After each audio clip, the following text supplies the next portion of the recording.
नमस्कार साथियों, मैं राहुल शर्मा दिशा एकेडमी के इस प्लेटफॉर्म में आपका स्वागत करता हूं। जैसे कि आपको मालूम है कि मेरे इस चैनल पे मैं एमपीपीएससी 2020 की तैयारी करवा रहा हूं प्री की। और जैसा कि आप लोगों को मालूम है, अगर आप लोगों ने सिलेबस अच्छे से देखा होगा कि इस बार आयोग को बहुत ज्यादा प्राथमिकता दी गई है। तो आयोग में हमारा महिला आयोग खत्म हो चुका है। आज हम बात करने वाले हैं राष्ट्रीय मानवाधिकार आयोग की, जिसको इंग्लिश में बोलते हैं नेशनल ह्यूमन राइट्स कमीशन। चलिए तो दोस्तों, वीडियो को शुरू करते हैं बिना किसी देर के। और जो 2020 प्री के फ्री नोट्स की मैं बात कर रहा हूं, वीडियो देखते रहिए, आपको मालूम चल जाएगा कि वो आपको कैसे मिलने वाले। तो पहले बात करेंगे परिभाषा की। तो मानव अधिकार से तात्पर्य उन सभी अधिकारों से है जो व्यक्ति के जीवन, स्वतंत्रता, समानता एवं प्रतिष्ठा से जुड़े हुए हैं। यह अधिकार भारतीय संविधान के भाग 3 में मूलभूत अधिकारों के नाम से वर्णित किया गया है और न्यायालय द्वारा परिवर्तनीय है, मतलब न्यायालय इसमें चेंजेस कर सकता है। इन अधिकारों का हनन जाति, धर्म, भाषा, लिंग भेद के आधार पर नहीं किया जा सकता है। चलिए, ये तो हो गई डेफिनेशन, इसको आप एज इट इज लिख लीजिएगा, ये मेंस में भी आपके काम में आने वाली है। चलिए, कुछ जानने योग्य महत्वपूर्ण बातें हैं इसके बारे में, वो हम जान लेते हैं। मानव अधिकारों की सार्वभौमिक घोषणा जो है ना, ये संयुक्त राष्ट्र की आम सभा द्वारा की गई थी। तीसरी बैठक में ये घोषणा हुई थी। अब संयुक्त राष्ट्र में कब हुई थी ये बैठक? ये हुई थी 10 दिसंबर 1948 को। कहां हुई थी? पेरिस। ये भाई है ना, पेरिस फ्रांस में ये आपकी घोषणा की गई। ये देखो, तीसरी बैठक बताया था मैंने। इसलिए प्रत्येक वर्ष अगर आप देखेंगे तो इंटरनेशनल ह्यूमन राइट्स डे जो है ना, विश्व मानव अधिकार दिवस, वो 10 दिसंबर को मनाया जाता है। मानव अधिकार का सार्वभौमिक घोषणा, जो इसकी सार्वभौमिक घोषणा हुई ना कि मानव अधिकार अब ये आयोग बनेगा, इसी को मैग्ना कार्टा कहा गया है। किसका? मानव अधिकारों का मैग्ना कार्टा इसे कहा गया है। इस बैठक में 58 देशों ने भाग लिया था, जिसमें से भाई ऑब्वियसली हमारे भारत देश ने भी भाग लिया था। अब भारत देश का जो प्रतिनिधित्व था इसमें हंसा मेहता जी ने किया था। अब ये नाम आपको दोस्तों दिमाग में फटाक से क्लिक होना चाहिए, क्योंकि जो संविधान सभा थी उसमें जो 15 महिलाएं थी, उन 15 महिलाओं में से एक महिला हंसा मेहता जी भी थी। इस बैठक के जो ड्राफ्टिंग चेयरमैन थे उनका नाम था एलेनोर रूजवेल्ट। इसके ड्राफ्टिंग चेयरमैन का नाम था। अब अगर ड्राफ्ट बना था तो भैया वो ड्राफ्ट बनाया भी होगा किसी ने। तो ड्राफ्ट जो है ये आपके जॉन पीटर्स हम्फ्रे द्वारा ये ड्राफ्ट तैयार किया गया था। चलिए, ये तो हुई बातें। आगे बात करते हैं मानव अधिकार आयोग की। तो देखिए, अब हम शुरू कर देते हैं हमारा वीडियो तो ऑलरेडी शुरू हो ही चुका है दोस्तों। राष्ट्रीय मानव अधिकार आयोग का गठन 12 अक्टूबर 1993 को मानव अधिकार संरक्षण अधिनियम 1993 के तहत हुआ। आप लोगों को पिछले साल तक जो है, मतलब 2019 तक ST/SC एक्ट और ह्यूमन राइट्स प्रोटेक्शन एक्ट आई थे। तो ये चीज आप लोगों को आपने पढ़ा होगा, तो आपको मालूम ही है। इस चीज को मुझे दोबारा बताने की जरूरत तो मेरे हिसाब से नहीं है। यह संविधान द्वारा दिए गए मानव अधिकारों की रक्षा के लिए बनाया गया है। बिल्कुल बनाया गया है। अच्छा, जो लोग पहली बार दे रहे हैं भैया, वो इतना ही है, यही पढ़ना है आपको। ऐसा कुछ मत सोचना कि बता ही नहीं रहा हूं मैं, पीछे पढ़ना पड़ेगा, नहीं, इतना ही है, यही पढ़ो। जीवन का अधिकार, स्वतंत्रता का अधिकार और समानता का अधिकार इसके अंतर्गत आते हैं। राष्ट्रीय मानव अधिकार आयोग प्रथम अध्यक्ष कौन थे? न्यायमूर्ति रंगनाथन मिश्र जी इसके पहले अध्यक्ष थे। तो भैया पहले इसके जो मतलब जो आयोग के प्रथम अध्यक्ष थे, ये कौन थे? श्री रंगनाथन मिश्र, न्यायमूर्ति श्री रंगनाथन मिश्र। क्योंकि इसके जो अध्यक्ष है, अध्यक्ष इसका सुप्रीम कोर्ट का जो मुख्य न्यायाधीश रह चुका होगा वही अध्यक्ष बन सकता है। इसलिए सब जितने भी अध्यक्ष होंगे भैया, न्यायमूर्ति सबके आगे लगेगा। इसके वर्तमान अध्यक्ष न्यायमूर्ति HL दत्तू है। मैंने बोला ना, न्यायमूर्ति सबके आगे लगेगा। ये 4 सदस्यीय आयोग है, जिसमें एक अध्यक्ष, 3 अन्य अध्यक्ष होते हैं, जिसमें एक महिला होना अनिवार्य है। मतलब 4 लोगों की समिति है भैया। एक होगा अध्यक्ष, अध्यक्ष के बाद 3 लोग और 3 सदस्य उसके साथ और काम करेंगे। अच्छा, उन 3 में से भी एक महिला होना अनिवार्य है। वर्तमान में जो हमारी महिला सदस्य हैं, उनका नाम है ज्योतिका कालरा। ठीक है। राष्ट्रीय मानवाधिकार अधिनियम के अंतर्गत वर्ष 2006 में एक संशोधन किया गया था, ये इंपॉर्टेंट है और इससे क्वेश्चन आएगा ही आएगा, लिख के ले लो। 2006 में एक संशोधन हुआ था। अब उस संशोधन में हुआ क्या था, पहले क्या था कि मतलब जो आपका अध्यक्ष है, अध्यक्ष को मिला के अभी 4 लोग हैं, पहले अध्यक्ष को मिला के यहाँ पर 6 लोग हुआ करते थे। तो मतलब अध्यक्ष के अलावा 5 सदस्य होने चाहिए थे इसमें, तो 5 सदस्यों में से हटाकर 3 सदस्य कर दिया गया था, बस, और कुछ नहीं हुआ था संशोधन में। इसका मुख्यालय दिल्ली में, सारे आयोगों का मुख्यालय दिल्ली में है, मैं आपको पहले वीडियो में बता ही चुका हूं ये बात। चलिए आगे बात करते हैं।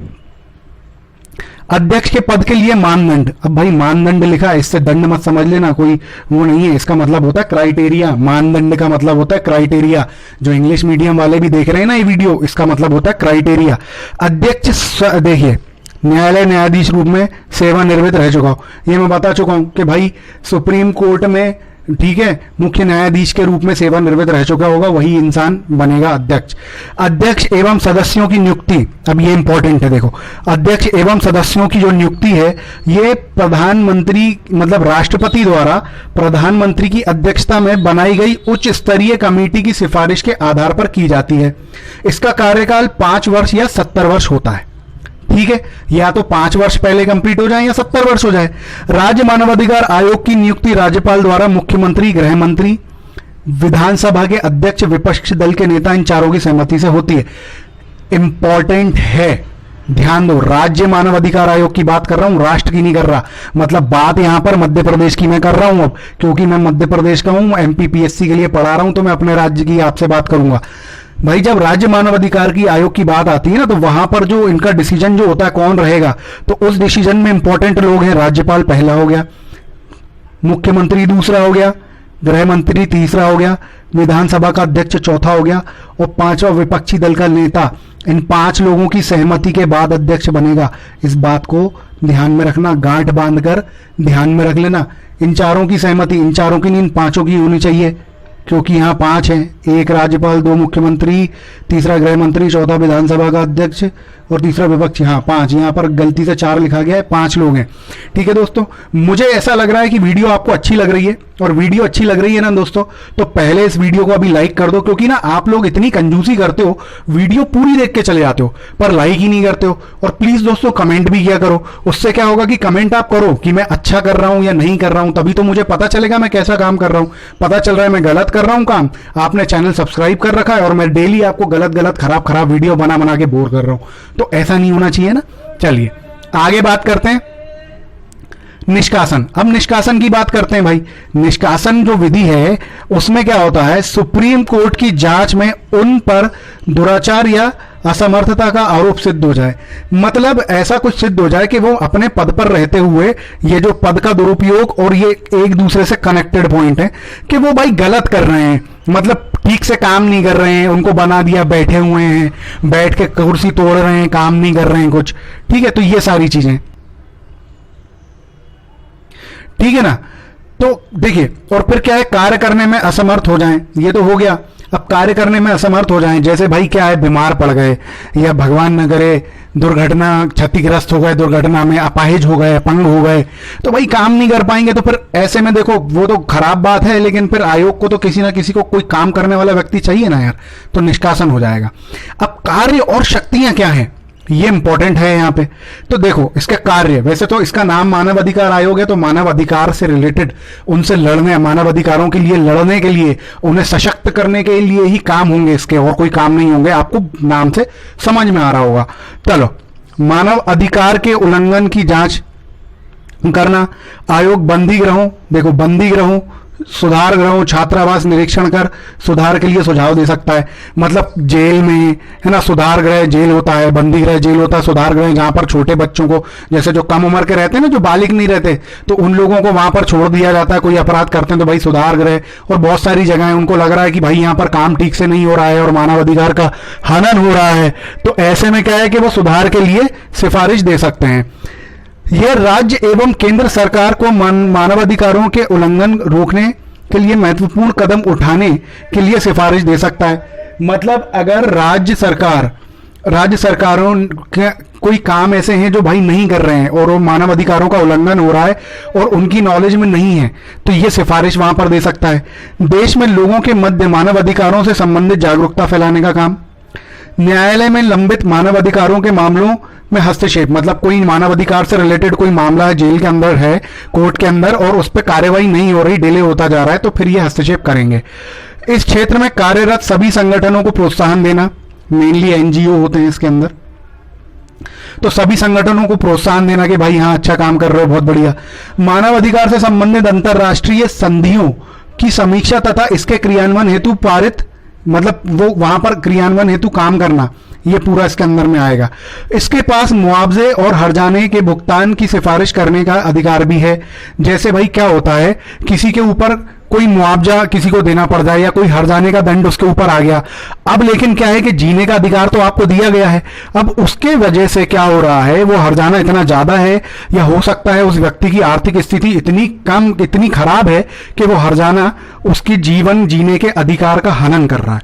मतलब उसके पास पैसा नहीं है, अब वो कहां से पैसा लेके आए, तो ऐसी अपील वो जाके कर सकता है राज्य मानवाधिकार आयोग के पास। आयोग उसकी जांच करेगा, अगर वो जांच सही पाई जाती है तो उसके लिए आयोग काम करेगा। आयोग अपनी रिपोर्ट राष्ट्रपति महोदय के समक्ष रखते हैं, और भैया राष्ट्रपति महोदय क्या करते हैं, संसद के दोनों सदनों के समक्ष वो उस रिपोर्ट को रख देते हैं। अब देखिए ये इंपॉर्टेंट पॉइंट है कि यहां पर जो काफी लोगों के मन में एक सवाल और एक आक्रोश है इस पॉइंट को लेके, वो मैं आपको समझाता हूं। आतंकवाद से इसे स्नेह नहीं है।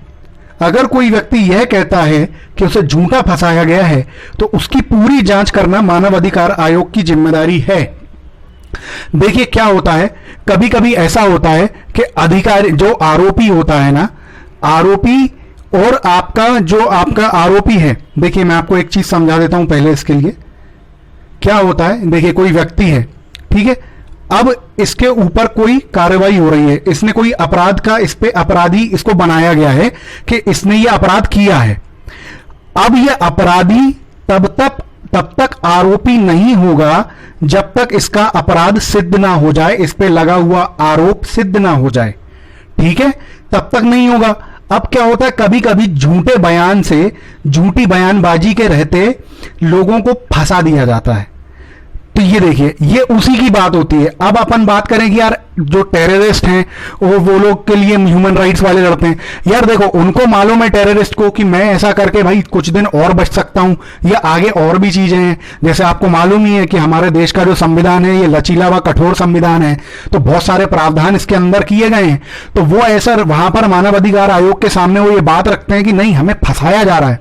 अब जब हमें फंसाया जा रहा है तो भाई उसमें देखो दो चांसेस होते हैं, मरना तो उन्हें है ही, वो तो मरने की कसम खा के निकलते हैं घर से। अब अगर वो यहां से बच जाएंगे, मानवाधिकार आयोग कुछ ऐसा कर देता है कि जिससे वो भाई अपराधी सिद्ध नहीं होते हैं, बच जाते हैं, तो वो उससे क्या होगा कि वे उससे और आतंकवादी घटनाएं कर सकते हैं वो, तो इसलिए वो अपनी तरफ से ट्राई करते हैं। और मानवाधिकार आयोग का ये काम है, हो सकता है कि उसको जबरदस्ती फंसाया भी जा रहा हो, तो भाई इसलिए मानवाधिकार आयोग का वो काम बनता है वो करना। इसलिए गुस्सा आक्रोश जो है वो आपका सही है, लेकिन हम पढ़े लिखे लोग हैं यार, हमें चीजों के बारे में मालूम है, तो हमें इन बातों को लेकर अपना दिमाग नहीं खराब करना चाहिए, हमें पढ़ाई में ही दिमाग अपना लगा के रखना चाहिए। एक एडवाइस दूंगा, जिन लोगों को इनके बारे में नॉलेज नहीं है उनसे बिल्कुल भी ये बातें मत करिएगा, वो आपसे लड़ने मारने की स्थिति उत्पन्न कर देंगे आपके लिए, ठीक है। और एक गलती से कंप्लेंट हो गई तो आप भूल जाइए कि आपकी कभी सरकारी नौकरी लगेगी। इसलिए विवादों से भी दूर रहिए। भैया वीडियो अच्छा लग रहा है तो लाइक कर दो, अभी लाइक करना भूल जाते हो आप लोग, जल्दी जाके लाइक कर दो पहले, फिर आगे की कार्यवाही करूंगा अब मैं। हाँ थोड़ा सा क्या है, मेरा भी स्वार्थ है। चलिए, राष्ट्रीय मानवाधिकार आयोग से बहुत से गैर सरकारी संगठन जुड़े होते हैं भाई, एनजीओ होते हैं बहुत सारे। इसका भाई देखो क्या है, देखो मैं आपको एक चीज बताता हूं, या बातों बातों में मैं आपको एक बात बताना भूल गया, ये ऊपर छुप गया है, एक्चुअल में भूला नहीं हूं मैं, ऊपर छुप गया है वो। एमनेस्टी एक बहुत बड़ा एनजीओ है दोस्तों, और ये देखो राष्ट्रीय मानवाधिकार आयोग की जब बात होगी, जब भाई बता दिया है कि ये आपसे इसके बारे में पूछा जाएगा, मैं आपसे शर्त लगा के बोल सकता हूं दोस्तों, एमनेस्टी का क्वेश्चन बनेगा ही बनेगा। क्यों बनेगा, अब मैं वो आपको बताता हूं। देखो बहुत सारे एनजीओ वाली बात आ गई। इसका गठन 1961 में हुआ, इसका मुख्यालय लंदन में है, सेक्रेटरी जनरल है सुनील शेट्टी, ठीक है।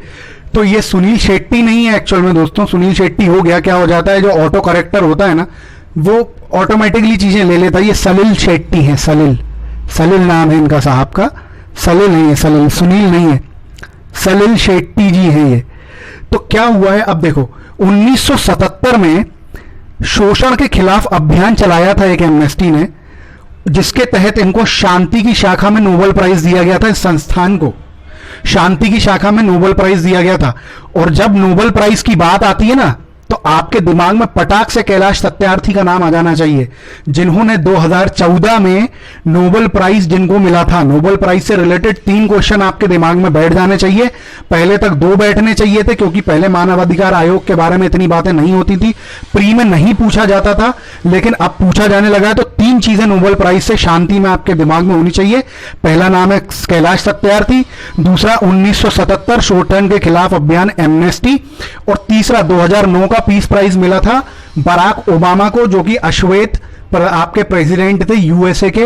उस चीज को लेकर काफी विवाद हुआ था कि इनको इतने कम कार्यकाल में ही नोबेल प्राइज कैसे दिया जा रहा है। और सबसे ज्यादा जो पीस प्राइज नोबेल में मिले हैं ना, वो सबसे ज्यादा यूएसए के जो प्रेसिडेंट बनते हैं उन लोगों को मिलते हैं। कभी ऐसे कोई क्वेश्चन में अटक जाओ और वहां पर गलती से यूएसए के प्रेसिडेंट का नाम दिया हो, तो आंख बंद करके दोस्तों लगा देना, ऑप्शन आपका वो सही हो जाएगा। चलिए, 1978 में संयुक्त राष्ट्र संघ ने इस संस्था को मानव अधिकार पुरस्कार से सम्मानित किया। अब आपके दिमाग में बात आ रही होगी, संयुक्त राष्ट्र संघ ने क्यों किया भाई?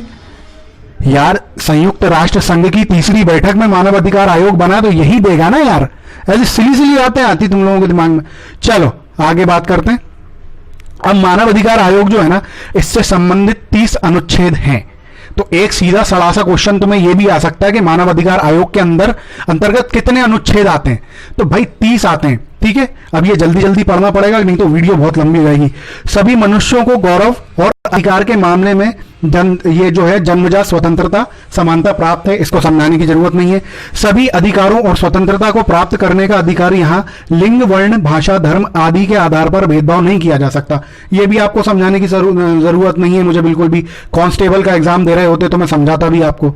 प्रत्येक व्यक्ति जो जीवन स्वाधीनता और ये देखिए व्यक्तित्व की सुरक्षा का अधिकार, मतलब जीवन जीने का, स्वाधीनता से जीवन जीने का और अपने व्यक्तित्व की सुरक्षा का अधिकार सभी को होता है। गुलामी से स्वतंत्रता, मतलब आप किसी को बंधुआ मजदूर बना के नहीं रख सकते, किसी को गुलाम बना के नहीं रख सकते, इसकी भी स्वतंत्रता है। प्रत्येक व्यक्ति को हर जगह कानून की निगाह में स्वीकृति प्राप्त अधिकार, विधि के समक्ष समता का अधिकार होना चाहिए। मतलब कानून जो है वो सबके लिए एक जैसा, एक समान होना चाहिए। ऐसा नहीं है कि अमीर की बात पहले सुनी जाएगी और गरीब की बात बाद में सुनी जाएगी, शिक्षित की बात पहले सुनी जाएगी और अशिक्षित की बात बाद में सुनी जाएगी। हाँ, क्योंकि ये सारी कुरीतियां आज भी जीवित हैं और इन कुरीतियों को बंद करने के लिए, इन पर रोक लगाने के लिए, इन पर लगाम कसने के लिए ही हमें जो है अधिकारी बनना है और हमें इन चीजों को खत्म करना है। तो ये सिर्फ हम पढ़ते नहीं जाएंगे, इसको आपको आपके जीवन में उतारना है इन चीजों को। प्रत्येक व्यक्ति को समान एवं भेदभाव रहित कानूनी सुरक्षा का अधिकार, ये मैं समझा चुका हूं, वो बात में यही बड़ी बात है। सभी को संविधान या कानून द्वारा प्राप्त बुनियादी अधिकारों का अतिक्रमण करने के विरुद्ध समुचित राष्ट्रीय अदालतों को कारगर सहायता पाने का अधिकार। भैया देखो, कोई अगर अतिक्रमण कर रहा है, अतिक्रमण इन द सेंस आपके ऊपर कोई जोर जबरदस्ती करता है, आपके मानव अधिकारों के ऊपर अतिक्रमण हो गया, वो ऐसे समझो बात को। जैसे कोई जगह है भाई, अतिक्रमण कैसा, अगर आपकी जो जितना आपका क्षेत्र है, आपके क्षेत्र से बढ़ के काम करोगे तो वो काम का होगा अतिक्रमण। अब आपके मानव अधिकार हैं, तो मानव अधिकार के यहाँ 2 पक्ष होते हैं। कोई आपके ऊपर जोर जबरदस्ती कर रहा है तो वो आपके मानव अधिकारों का उल्लंघन हो रहा है और वो अपने मानव अधिकारों का अतिक्रमण कर रहा है। तो सेम अगर आप भी किसी के साथ करेंगे तो वो आप अपने मानव अधिकारों का अतिक्रमण कर रहे हैं। तो ये चीजें नहीं होनी चाहिए। किसी को मनमाने ढंग से गिरफ्तार नहीं कर सकते। पता चल रहा है बेचारे ने कुछ नहीं किया, तुमने 2 डंडे देके उसको गाड़ी में बिठा के बंद कर दिया। नजरबंद नहीं कर सकते, देश निष्कासित नहीं कर सकते। अगर आपने अरेस्ट किया है तो बाय लॉ आपको 24 आवर्स में उसको कोर्ट लेके जाना पड़ेगा और वहां पर जो न्यायाधीश बैठे होंगे उनके समक्ष उसको लेके जाना पड़ेगा आपको। ये लॉ है, आप ऐसा नहीं कर सकते कि आपने नजरबंद कर दिया उसको। ठीक है, चलिए आगे बात करते हैं। भाई 11वां अनुच्छेद, ये देखो ये पॉइंट है ना 10, 11, 12, ये अनुच्छेद लिख लेना यार इनके आगे। ठीक है, 10वां, सभी को अपने अधिकार और कर्तव्यों का निश्चय करने का अधिकार है। अमानवीय तथा संविधान के विरुद्ध नहीं होना चाहिए। भाई मतलब सबको अधिकार है, मानव अधिकार दिया हुआ है, लेकिन इसका मानव अधिकार का मतलब ये नहीं है कि आप जाके बैंक लूट लेंगे, आपने डकैती डाल दी, आपने किसी को गोली मार दी, ये नहीं आपका मानव अधिकार नहीं है, ये संविधान के विरुद्ध है। तो जो चीजें संविधान के विरुद्ध हैं वो आपके मानव अधिकार के अंतर्गत नहीं आती हैं। प्रत्येक व्यक्ति जिस पर दंडनीय अपराध का आरोप लगा हो, देखो ये बात मैं आपको समझा चुका हूं, फिर से ये आ गई, अच्छी बात है। प्रत्येक व्यक्ति जिस पर दंडनीय अपराध का आरोप लगाया गया हो वह तब तक अपराधी नहीं है समझा जाएगा जब तक आरोप सिद्ध नहीं होता। आरोप सिद्ध हो जाएगा उसके बाद बिल्कुल अपराधी है वो, पर अभी तो आरोप लगाए ना, सिद्ध थोड़ी हुआ है। आरोप लगाने से सिर्फ क्या सिद्ध हो जाता है क्या? तो पुलिस किसी को जेल भेज देगी क्या? नहीं, ऐसा नहीं होता है। किसी व्यक्ति की एकांतता, मतलब किसी को एकांत पसंद है भाई, उसकी एकांतता भंग कर रहा है कोई, परिवार, घर या पत्र व्यवहार, मतलब आपके डॉक्यूमेंट से कोई ने छेड़छाड़ कर दी, असामाजिक हस्तक्षेप, ये देखिए छेड़छाड़, असामाजिक हस्तक्षेप विरुद्ध कानूनी रक्षा का अधिकार आपको प्राप्त है। ठीक है। देश की सीमाओं के अंदर स्वतंत्रता पूर्वक आने जाने, बसने का अधिकार तथा अपने देश की नागरिकता त्यागने का भी अधिकार आपको और पुनः ग्रहण करने का भी अधिकार है। ऐसा नहीं कर सकते आपके इंडिया के भी नागरिक हैं और दूसरे देश के भी नागरिक हैं, क्योंकि अगर आप संविधान पढ़े हुए हैं तो आपको, मेरे मित्रों, मेरे भाइयों, मेरे बहनों, आपको यह बात मालूम होनी चाहिए कि हमारा भारत एकल नागरिकता की अनुमति देता है, दोहरी नागरिकता की नहीं देता। दोहरी नागरिकता की अनुमति हमें मिल जाती है अगर हम यूनाइटेड स्टेट्स ऑफ अमेरिका में रह रहे होते, तो वहां पर दो नागरिकताएं होती हैं। अगर आप मध्य प्रदेश राज्य के हैं और ये अगर यूएसए में होता तो एक नागरिकता आपकी मध्य प्रदेश की होती और एक नागरिकता आपकी यूएसए की होती, तो वहां पर दो नागरिकताएं ऐसे होती हैं। ठीक है, चलो नागरिकता वाली बात हो गई, चलो आगे चलते हैं। बहुत सारी गुदागादी हो गई, इसे मिटा दूं। हाँ चलो, तो अब बात करते हैं ये सताए जाने पर देश। देखो भैया, अब जैसे विजय माल्या जी हैं, बड़ी बहुचर्चित हस्ती हैं, king of good times, Kingfisher हैं। अगर इन पे लगाए गए सारे आरोप गलत होते और इनकी मानहानि हो जाती, क्योंकि इंडिया में तो विजय माल्या को मुझे नहीं लगता कोई जानता है, नहीं जानता होगा, तो वो ये कर सकता था कि इस कारण से वो ये देश छोड़ देता और जिसने उसके ऊपर ये आरोप लगाए थे उसके ऊपर केस लगाता, और जब जब पेशी होती सिर्फ उस टाइम के लिए वो देश के अंदर आता। ऐसा करने की अनुमति गवर्नमेंट उनको देती है। देखिए, विवाह एवं परिवार, यार इसमें क्या समझाना, निजी संपत्ति रखने का अधिकार, इसमें भी क्या समझाना भाई, निजी संपत्ति तो रखनी पड़ेगी आपको, नहीं तो जियोगे कैसे? सरकार भी 1 रुपए किलो में गेहूं देती है यार, 1 रुपए भी नहीं होंगे तो कैसे क्या करोगे? अच्छा, संपत्ति का अधिकार जो हटा दिया गया था आपके मानव अधिकारों में, आपके जो आपके अधिकार हैं इसके अंदर से, जो आपके मौलिक अधिकारों में से हटाया गया था, तो ये फिर मतलब कौन से आर्टिकल के अंदर डाल दिया, ये मुझे कमेंट बॉक्स में आपको करके बताना है। विचार धर्म आजादी के अधिकार, धर्म के प्रचार प्रसार का अधिकार, तो भाई आर्टिकल 25 पढ़ो, उसमें सब दिया हुआ है।